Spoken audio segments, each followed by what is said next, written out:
Dr. Emily Carter leaned back in her chair, staring at the glowing screen in front of her. The numbers didn't make sense. No matter how many times she ran the calculations or adjusted the variables, the results stayed the same. Her fingers hovered over the keyboard as she scrolled through line after line of data. It was late, and the hum of the ventilation system was the only sound in the lab. Outside the large observation window, Earth hung silently in the blackness of space. Its blue and white swirls a stark contrast to the sterile environment inside. "Still at it?" came a voice from the doorway. Emily turned to see Dr. Ryan Miller walking in, his hands stuffed into the pockets of his lab coat. His dark hair was slightly messy, and there was a faint shadow of stubble on his face. He looked tired but alert, his sharp eyes scanning the room before settling on her. "I can't figure this out," Emily said, shaking her head. It's like something's missing, something fundamental." Ryan pulled up a chair beside her and glanced at the monitor. Rows of numbers and graphs filled the screen, each one representing months of painstaking research. They were studying human adaptability, how the body responded to extreme conditions. The project had started as a routine analysis of astronauts who spent long periods in space, but it had quickly expanded to include people living in some of the harshest environments on Earth: deep-sea colonies, Arctic research stations, even isolated desert outposts. "You're not the only one who's noticed," Ryan said after a moment. He reached for the tablet sitting on the desk and tapped a few times. A new set of charts appeared, highlighting anomalies in the data. "I've been running simulations based on your findings. According to every model we've built, humans shouldn't be able to survive half the things we're seeing here." Emily frowned. "But they do. That's the problem. People are surviving and thriving in situations that should kill them outright. Look at these oxygen deprivation stats." She pointed to a graph showing how long test subjects could endure low oxygen environments without permanent damage. By all accounts, their brains should have shut down within minutes, but they didn't. Ryan nodded slowly. "And it's not just oxygen levels. We're seeing abnormal resistance to radiation, faster than expected wound healing, even changes in bone density that defy explanation. It's like the human body has built-in safeguards we didn't know about." Emily sighed and leaned forward, resting her elbows on the desk. "That's what I've been trying to understand. These aren't random mutations or flukes. There's a pattern here, Ryan. Something systematic, but what?" The two sat in silence for a while, the weight of the mystery pressing down on them. The International Research Station Horizon wasn't just any lab. It was state-of-the-art, equipped with the best technology money could buy.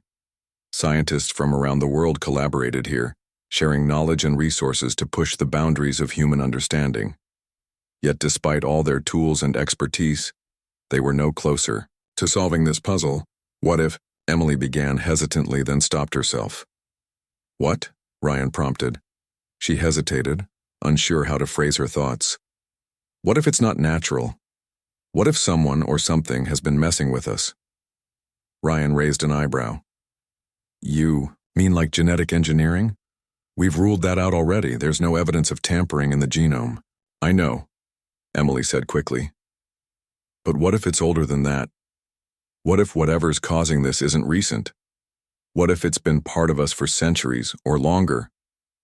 Ryan tilted his head, considering the idea.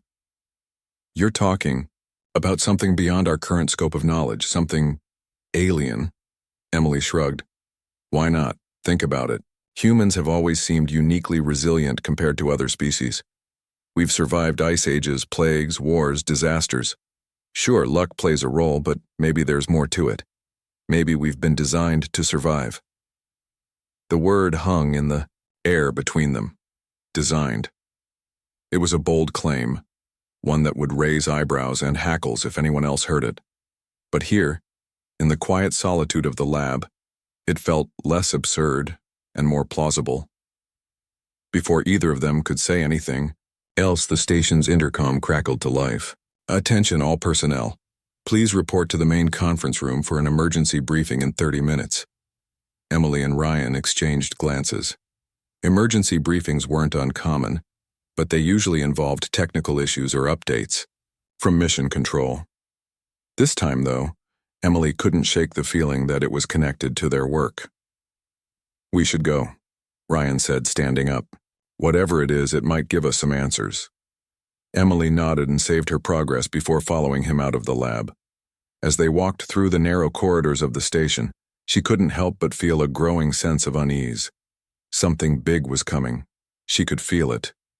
And whether it brought answers or more questions, one thing was certain: nothing would ever be the same again. When they reached the conference room, it was already filling up with scientists and engineers. At the front of the room stood Commander Laura Hayes, the station's leader. Her expression was grim as she waited for everyone to take their seats. "Thank you all for coming," she began, once the room had grown quiet.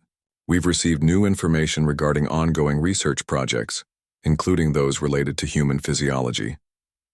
While I can't share all the details yet, I want to stress the importance of discretion moving forward.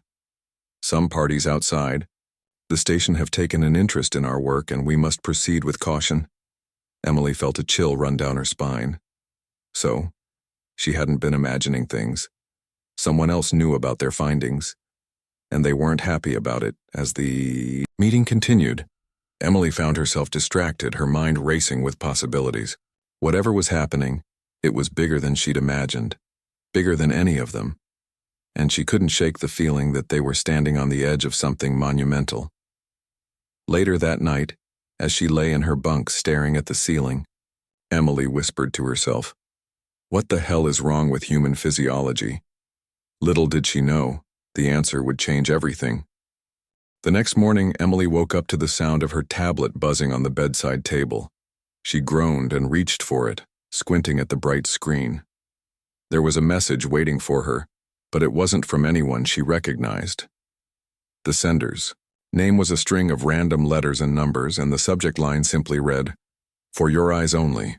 Curious, she tapped the message open. Inside was a single file attachment, labeled Classified Data Archive. Her first instinct was to delete it. Unsolicited files were always risky, but something about the timing felt significant. After everything Commander Hayes had said during the briefing, this couldn't be a coincidence. Ryan was already in the lab when she arrived, poring over a stack of printouts. He looked up as she entered, his face lighting up with a grin. "Morning," he said. "You look like you didn't sleep well." "I didn't," Emily admitted, setting her tablet down on the desk. "I got this weird message last night. It's encrypted, I think. I'm not sure what to do with it." Ryan leaned closer, his curiosity piqued. "Let me see." Together they opened the file. What they found inside was staggering. Hundreds of pages of research, diagrams, and notes filled the archive, all pointing to a shocking conclusion. Humanity's resilience wasn't natural. Decades ago, or perhaps even centuries, a series of experiments had been conducted to alter human DNA. These modifications weren't meant to enhance intelligence or physical strength. Instead, they focused on adaptability. Humans had been engineered to survive extreme conditions, almost as if someone had anticipated the challenges the species would face in the future. "This is insane," Ryan muttered, scrolling through the documents. "If this is real, it has to be," Emily interrupted. "Look at these dates. Some of this research predates modern genetics. Whoever did this had technology far beyond anything we've seen." As they dug deeper, they discovered references to an advanced alien civilization that had visited Earth long before recorded history. The aliens hadn't come to conquer or communicate, they had come to experiment. Humanity was their project, a living test subject designed to endure whatever the universe threw at it. The modifications were subtle, woven into the genome so seamlessly that they had gone unnoticed for millennia. "This explains everything," Emily said, her voice trembling with excitement and dread. "The anomalies in our data, the unexplained resilience, it's all because of them." Ryan nodded slowly, his expression grim. "But if this gets out, it could change everything.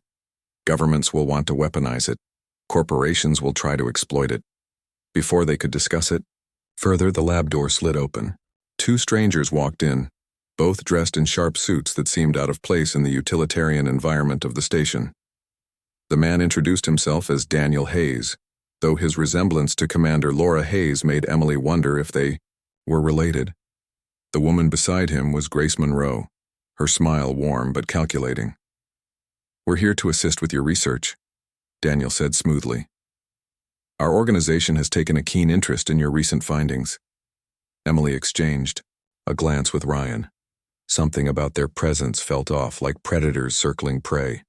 She forced a polite smile. "That's very kind of you, but we're managing just fine on our own." Grace stepped forward, her tone friendly but firm. "We understand your hesitation, Dr. Carter, but let's be honest, you're onto something. Groundbreaking. Bigger than you realize. And we can help you take it to the next level." Ryan crossed his arms. "Help us how exactly?" Daniel's smile faltered slightly, replaced by a harder edge. "By ensuring your work reaches its full potential, without interference." Emily's stomach tightened. Interference? Was that a threat? She glanced at Ryan again, who gave an almost imperceptible shake of his head. "They needed to tread carefully. We appreciate the offer," Emily said cautiously, "but we'll need time to consider it." Grace's smile widened, though it didn't reach her eyes. "Of course, take all the time you need. Just remember, we're on the same side." Once they left, Emily let out a breath she hadn't realized she'd been holding. "That was intense," she said, sinking into her chair. Ryan nodded. "They're not here to help. They're here to control." Emily stared at the encrypted files still open on her tablet. "We can't let them have this. Not yet. Maybe not ever." "What do you suggest?" Ryan asked. She thought for a moment, then stood up. "We copy everything onto portable drives. Then we get off this station." Ryan blinked. "Are you serious? Where would we go?" "The lunar base," Emily replied. "It's remote, and they won't expect us to run there. We'll analyze the data ourselves and figure out what to do next." Ryan hesitated, then nodded. "Okay, let's do it." Over the next few hours, they worked quickly and quietly, downloading the files and packing supplies. By the time they were ready to leave, the station was eerily quiet. Most of the crew was either asleep or occupied elsewhere, giving them the cover they needed. They slipped into the maintenance bay, where a small pod used for transporting equipment awaited them. As Emily climbed inside and strapped herself in, she felt a surge of adrenaline. This was reckless, dangerous even, but it was the only way to keep the truth safe. "Ready?" Ryan asked, settling into the seat beside her. Emily took a deep breath. "Ready." With a hiss of hydraulics, the pod detached from the station and drifted into space. Behind them, Earth shrank into the distance, its familiar blue glow fading into the void. Ahead lay the moon, cold and silent, waiting to shelter them from those who sought to exploit their discovery. As the pod sped toward its destination, Emily couldn't shake the feeling that they were being watched. Somewhere out there, forces, far greater than they could imagine, were moving pieces on a board they barely understood. For now, though, they had a head start, and a chance to uncover the truth. "What happens if they catch us?"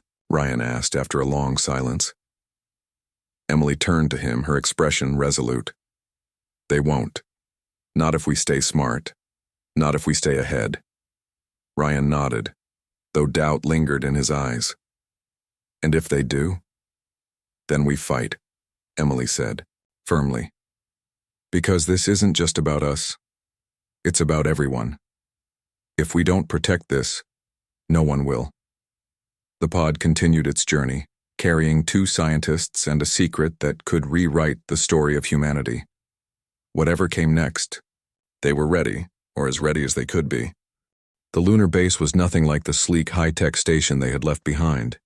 It was old, dusty, and barely functional, a relic from an earlier era of space exploration. Emily and Ryan stepped out of the pod and into the dimly lit airlock, their boots crunching against the thin layer of moon dust that had accumulated over years of neglect. The place smelled faintly of metal and stale air, a stark reminder of how isolated they were. "This is it?"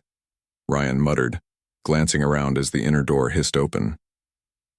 Feels more like a graveyard than a research facility. Emily didn't respond. She was too busy scanning their surroundings, her mind racing with possibilities and dangers. If Daniel and Grace were as determined as she suspected, they wouldn't stop at Horizon. They'd come here next. And when they did, Emily and Ryan needed to be prepared. "Let's get to work," she said firmly, stepping forward. "We don't have much time." They unpacked their supplies and set up a makeshift lab in one of the smaller chambers. The portable drives containing the encrypted files were their priority. As Ryan connected them to an outdated but still functional computer, Emily began sorting through the data again. This time, she focused on the parts that hinted at practical applications. If humanity's adaptability was tied to dormant genetic traits, could those traits be activated deliberately? Could they use this knowledge to protect themselves? Hours passed in tense silence, broken only by the occasional beep of the equipment or the distant groan of the base shifting under the weight of its age. Finally, Ryan leaned back in his chair, rubbing his temples. "There's something here," he said, pointing to a section of code. "It looks like instructions, like someone left a manual for how to trigger these adaptations." Emily moved closer, her eyes narrowing as she studied the screen. Sure enough, there were patterns embedded within the genetic sequences, patterns that corresponded to specific environmental triggers: extreme cold, low oxygen, intense radiation. All of them seemed to activate different aspects of the modifications. "It's like a failsafe," she murmured. "If humans are exposed to certain conditions, their bodies kick into survival mode. These changes aren't random, they're programmed responses." Ryan frowned. "But why would anyone design us this way? What's the point?" Emily shook her head. "I don't know. Maybe the aliens wanted to see if we could adapt quickly enough to survive cosmic threats. Or maybe—" She trailed off, unsure how to finish the thought. "Or maybe they were testing us for something bigger," Ryan finished for her. "Something they planned to do later." Before Emily could respond, the lights flickered. Both of them froze, their eyes darting toward the ceiling. The hum of the life support system wavered, then steadied again. For a moment, neither of them spoke. "You think they found us already?" Ryan asked quietly. "I don't know," Emily admitted. "But we should assume they have." She stood up and walked to the control panel near the entrance, checking the external sensors. Nothing appeared on the monitors, but that didn't mean much. If Daniel and Grace had followed them, they'd come prepared and stealthy. "We need to fortify this place," she said, turning back to Ryan. "And we need to figure out how to use what we've learned." Ryan nodded. "Okay, but how?" Emily hesitated, then made a decision. "We test it. On ourselves." Ryan stared at her, stunned. "Are you serious? We don't even know what we're dealing with. What if something goes wrong?" "What if it doesn't?" Emily countered. "Look, we're running out of options. If we can activate these traits, we might stand a chance against whatever they throw at us. Otherwise," she trailed off, letting the implication hang in the air. Ryan sighed, running a hand through his hair. "Fine. But if this kills us, I'm blaming you." They spent the next several hours setting up controlled simulations within the base. Using the limited resources available, they created environments designed to mimic the triggers outlined in the data. One chamber was cooled to sub-zero temperatures, while another was flooded with artificial radiation. A third was sealed off to simulate oxygen deprivation. When everything was ready, Emily volunteered to go first. "I'll take the cold room," she said, pulling on a thermal suit. "You monitor my vitals from outside. If anything goes wrong, pull me out." Ryan hesitated, clearly uneasy, but eventually nodded. "Be careful." Inside the chamber, Emily braced herself as the temperature dropped. Her breath fogged inside her helmet and her fingers tingled as the cold seeped through the suit. At first, nothing happened. Then slowly, she felt a strange warmth spreading through her chest. It wasn't coming from the suit. It was coming from her body. Her heart rate stabilized and her muscles relaxed, as though the cold no longer mattered. Outside, Ryan watched the monitors in disbelief. "Your core temperature is rising," he said over the comms. "How are you feeling?" Warm, Emily replied, her voice steady. Really warm. It's like my body knows what to do. After 10 minutes, she stepped out of the chamber, her face flushed but otherwise unharmed. It works, she said, grinning. Whatever they did to us, it's real. Encouraged by her success, Ryan took his turn in the radiation chamber. The results were similar. His body adapted almost instantly, neutralizing the harmful effects. By the time they finished testing all 3 environments, both of them felt invigorated, their confidence growing. We're onto something big, Emily said, pacing the room. If we can harness this, we might not just survive, we might thrive. But their victory was short-lived. As they reviewed the final round of data, alarms blared throughout the base. Red warning lights flashed, casting eerie shadows on the walls. They're here, Ryan said grimly, grabbing a nearby tablet. The external cameras showed a sleek transport vessel landing outside, its engines kicking up clouds of moon dust. Figures in black suits emerged, armed and moving with precision. Emily clenched her fists. We knew this was coming. Let's make them regret it. Using their newfound understanding of human adaptability, they devised a plan. The base's aging systems gave them an advantage. They could manipulate the environment to create hazards that would overwhelm their attackers. With Ryan manning the controls and Emily overseeing the traps, they worked quickly to prepare. The mercenaries breached the airlock moments later, their footsteps echoing through the narrow corridors. Emily and Ryan retreated deeper into the base, luring them into the trap-filled sections. One group entered the cold chamber, only to find themselves shivering uncontrollably as the temperature plummeted. Another stumbled into the radiation zone, their protective gear failing to shield them from the artificial waves. Through it all, Emily and Ryan moved with purpose, their bodies adapting seamlessly to the chaos they had unleashed. They weren't just surviving, they were thriving, their modified genes granting them abilities far beyond normal human limits. Finally, the last of the intruders retreated, leaving the base eerily quiet once more. Emily and Ryan met in the main chamber, breathing heavily but triumphant. We did it, Ryan said, shaking his head in disbelief. We actually did it. For now, Emily added, her expression sobering. But this isn't over. They'll come back, and next time, they'll be ready. Ryan nodded. Then we'll be ready too. As they stood there, surrounded by the remnants of their battle, Emily felt a spark of hope. Whatever challenges lay ahead, they had proven one thing. Humanity's resilience wasn't just a gift, it was a weapon, and they intended to use it wisely. The aftermath of the attack left the lunar base in disarray. Panels were ripped from walls, wires dangled precariously, and the air carried a faint metallic tang from damaged equipment. Emily and Ryan worked quickly to repair what they could, their movements efficient but strained. Neither of them had slept properly in days, and the adrenaline that had fueled their fight was beginning to wear off. Exhaustion weighed heavily on their shoulders, but they knew they couldn't afford to rest. Not yet. They'll come back, Emily said as she soldered a broken circuit. Her voice was calm, but there was an edge to it, a quiet determination that refused to falter. And when they do, we need to be ready. Ryan nodded, tightening a bolt on one of the control panels.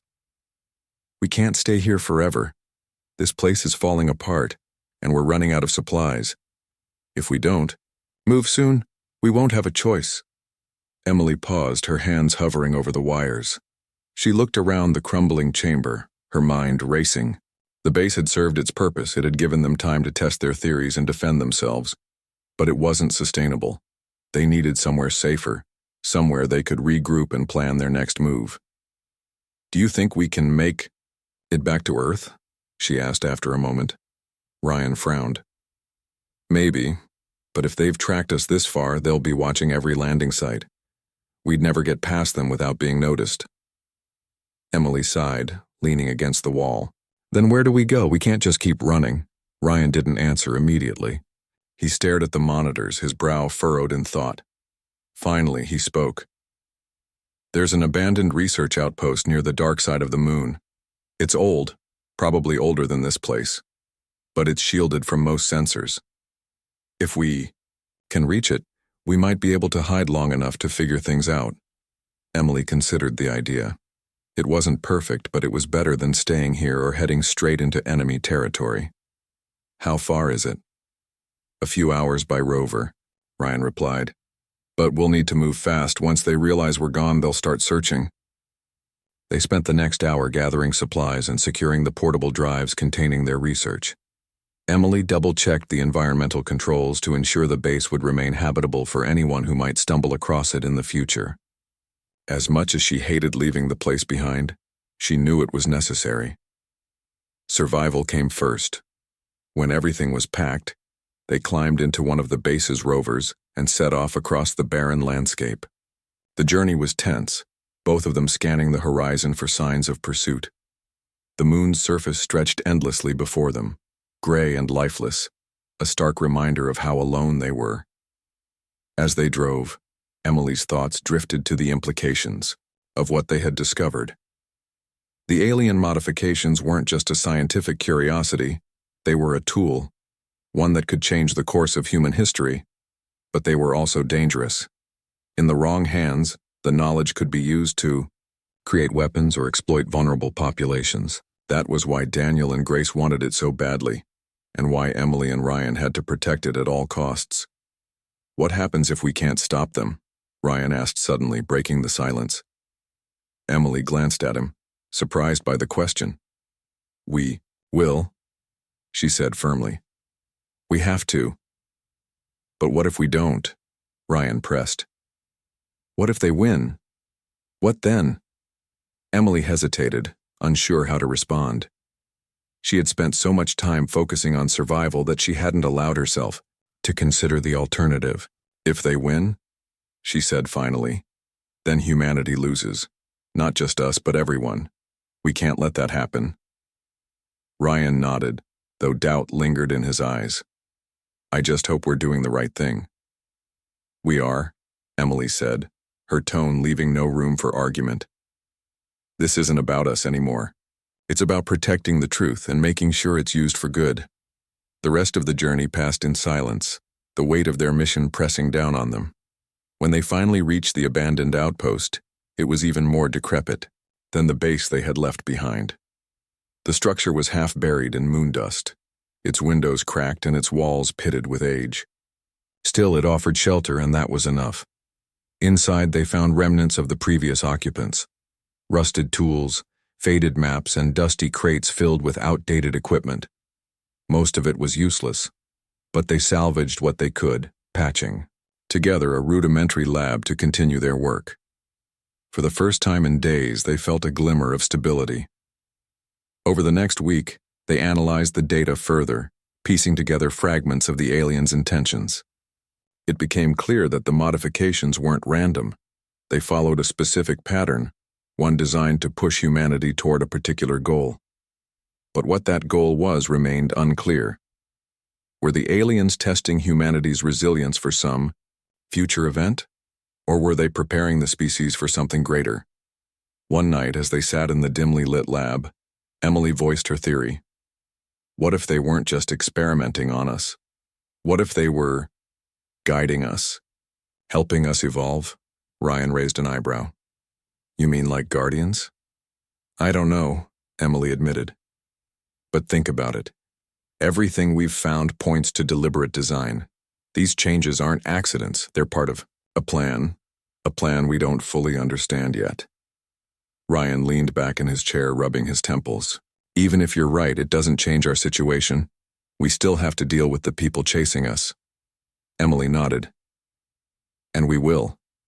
But knowing why this happened, it gives us perspective. It reminds us why we're fighting. Their conversation was interrupted by a sudden vibration beneath their feet. Both of them froze, exchanging wary glances. The outpost wasn't prone to seismic activity, at least not according to the records they had found. Whatever was causing the tremor, it wasn't natural. They're here, Ryan said grimly, standing up. Emily grabbed a nearby tablet and checked the external cameras. Sure enough, a fleet of ships was descending onto the moon's surface, surrounding the outpost. There was no way out. They were trapped. For a moment, panic threatened to overwhelm her. Then she remembered the adaptability they had tested, the traits that made them stronger, faster, more resilient. She clenched her fists, resolve hardening within her. "Let's show them what we're capable of," she said, her voice steady. Ryan nodded, determination replacing fear. Together they prepared for the final showdown, ready to fight for the truth and for the future of humanity. The ships descended like shadows, their sleek forms blotting out the stars.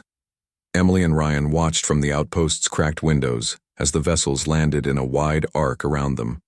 The ground trembled under the weight of their engines, sending clouds of moon dust swirling into the air. Armed figures poured out, clad in black suits that gleamed faintly under the harsh light of the sun. They moved with precision, surrounding the structure and cutting off any chance of escape. Emily turned, away from the window, her heart pounding but her mind clear. "We can't let them take this," she said, gripping the edge of the table where their research was spread out. "If they get their hands on it, it's over." Ryan nodded, his jaw tight. "Then we make sure they don't." He grabbed a small device from the counter, a portable EMP generator they had salvaged from the outpost's equipment. It wasn't much, but it might buy them time. "We'll hit them hard and fast. Use everything we've got." They split up, each taking a section of the outpost to prepare traps. Using what little technology remained functional, they rigged the corridors with makeshift hazards, collapsing panels, bursts of artificial radiation, and freezing vents that would drop the temperature to dangerous levels. Every step the intruders took would bring them closer to disaster. When the first breach came, Emily was ready. She stood at the control panel, her fingers hovering over the triggers for the environmental systems. The mercenaries entered cautiously, their weapons drawn. As soon as they crossed into the main chamber, she activated the traps. Panels slid shut behind them, sealing off retreat routes, while vents blasted icy air into the room. The temperature plummeted within seconds, forcing the invaders to huddle together for warmth. Ryan appeared beside her, breathing heavily. "That should slow them down," he said, glancing at the monitors. On the screens, the intruders struggled against the freezing conditions, their movements sluggish. But it wouldn't last long. These were professionals trained to adapt to hostile environments. They'd find a way through eventually. "They're going to keep coming," Emily said, her voice steady despite the tension coiling in her chest. "We need to do more." Ryan nodded. "Let's use ourselves." Emily hesitated, understanding what he meant. Their bodies had already proven capable of adapting to extreme conditions, far beyond normal human limits. If they pushed those abilities to the max, they could turn the tide of the fight. But it was risky. Pushing too far might push their bodies past the point of recovery. "Are you sure?" she asked. Ryan met her gaze, his expression resolute. "We don't have a choice." Together they stepped into the fray, moving through the outpost like ghosts. The cold didn't touch them. Instead, their bodies generated heat, keeping them warm even as the temperature dropped further. When one group of mercenaries tried to ambush them, Emily and Ryan fought back with speed and strength that seemed superhuman. Their attackers fell back, confused and overwhelmed by the sudden shift in power. But the battle wasn't without cost. By the time they reached the final wave of intruders, both of them were exhausted. Their muscles burned and their lungs felt raw from exertion. Still, they pressed on, driven by the knowledge that failure wasn't an option. In the end, it was the EMP that turned the tide. As the last group of mercenaries closed in, Ryan activated the device, sending a pulse of energy rippling through the outpost. Lights flickered and died, plunging the structure into darkness. The mercenaries' gear malfunctioned, leaving them disoriented and vulnerable. Emily and Ryan used the chaos to slip past them, retreating deeper into the base. By the time the lights came back on, the intruders were gone. Whether they had retreated or been recalled, Emily and Ryan couldn't say, and they didn't care. All that mattered was that they had won. For now. Days passed in uneasy silence. Emily and Ryan worked tirelessly to secure the outpost, reinforcing its defenses and encrypting their data even further. They knew Daniel and Grace would return, stronger and better prepared. But they also knew they had a weapon no one else possessed: the truth about humanity's origins. "We can't keep running forever," Ryan said one evening as they sat in the dimly lit lab. His voice was heavy with exhaustion, but there was a spark of determination in his eyes. "We need to tell people. Show them what we found." Emily nodded slowly. "If we broadcast the data, it'll be out there for everyone to see. They won't be able to hide it anymore." "But it's dangerous," Ryan added. "Once this gets out, there's no going back. Governments, corporations, they'll all want a piece of it." "I know," Emily replied, her tone firm, "but that's why we have to do it. This isn't ours to keep. It belongs to everyone." They spent the next several days preparing the broadcast. Using the outpost's communication array, they encoded the data into a signal strong enough to reach Earth. It wasn't perfect. The YO encryption would only hold for so long, but it was enough to ensure the information reached the right people. As they activated the transmission, Emily felt a strange mix of relief and fear. Relief that the truth was finally out there, and fear of what would come next. The world would change. There was no doubt about that. How it changed depended on how people chose to respond. When the signal went live, the outpost's systems began to shut down. The power drained rapidly, leaving them in near total darkness. Emily and Ryan exchanged a glance, knowing what it meant. The outpost's location had been compromised. They had minutes, maybe less, before reinforcements arrived. "Time to go," Ryan said, grabbing a bag of supplies. Emily nodded, following him toward the rover parked outside. As they climbed in and sped away, she glanced back at the outpost one last time. It was just a speck on the horizon now, swallowed by the endless gray expanse of the moon. "Do you think anyone will believe us?" Ryan asked after a while. Emily smiled faintly. "Some will, others won't. But the important thing is that they'll know. And maybe, just maybe, they'll use it to make things better." They drove in silence, the weight of their mission settling over them. Whatever happened, next they had done their part. Humanity's resilience was no longer a mystery. It was a gift, one they had fought to protect. And as the rover carried them toward an uncertain future, Emily felt a flicker of hope. For the first time in weeks, she allowed herself to believe that maybe, just maybe, humanity would rise to the challenge.